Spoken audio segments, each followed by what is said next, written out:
Today I want to share with you one of my biggest mistakes as a photographer that as soon as I recognized it and changed it, it literally leveled up my photography and got me awards and accreditation and got my work into galleries and museums across the world.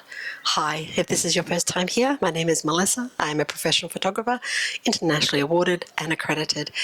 And this one thing is that I learnt that photography isn't about the camera, it's not about the settings, it's not about the posing, it's about my client and actually being present with my client. And what I've learned is that when you are present and there is presence with your client and they know that and they can feel that, the whole energy shifts. The energy shifts to an energy of trust, of safety, of feeling seen. The photos that you create and the moments that you capture, they can never be redone. They can never be, automated in an aspect of, sit this way, pose this way, smile this way.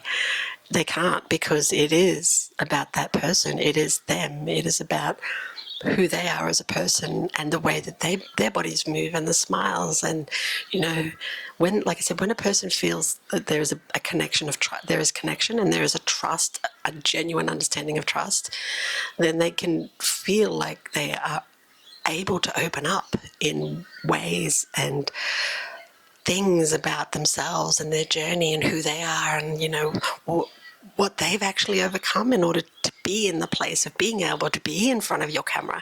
And I think there's nothing more important or more special than that, to really understand the client. Which then brings me to point number 2, is that really listening will really reveal the story within the person. Put down your camera, put down your phone, allow them the space to actually tell and share who they are with yourself. And, when they bring in their own stories into it, it changes the whole thing again. There's all these emotions that come from it. And you get to understand what really matters to that person, to that client. And the photograph really stops being about how they look or what they wear or, makeup and hair. And it really starts to be about the person that is in front of you. And those, I tell you, those are where some of the most beautiful moments and magic has happened for me that I've been able to capture. And those are the ones that have won me the awards, that have won my, got me the numbers to my accreditation. Those are the photos that have won me or gotten me collaborations with other people to create phenomenal things for other creatives as well.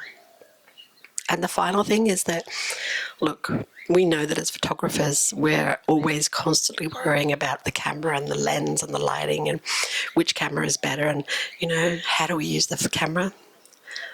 Put your camera down. Honestly, put your camera down and realize that all that is just all stuff.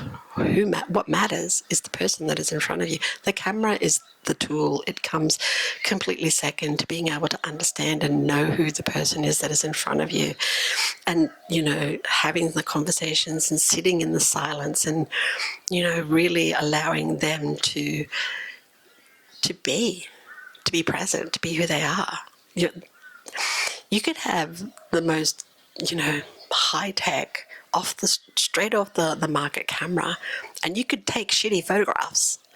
But when you learn to honor a person, to respect a person, to create a space that is safe and that they feel seen, there is nothing that can compare with the photographs that you will be able to capture of that person, because it is authentically them, because it is real, because it is honest, and they see that in themselves, in the photographs. And that's where the tears have come from, the tears of joy, the tears of happiness, that somebody finally saw me. So start to be that photographer. Be that photographer who makes the camera second. Be that photographer who creates a place and a space of safety and a place of trust and a place that's willing to find and be connection and allow them to share their journeys, their stories. because that is important. And that is my puppy telling me that it's time for dinner. So I'm about to sign off. I hope that was of some use for you, and I look forward to seeing you again in the next in the next one.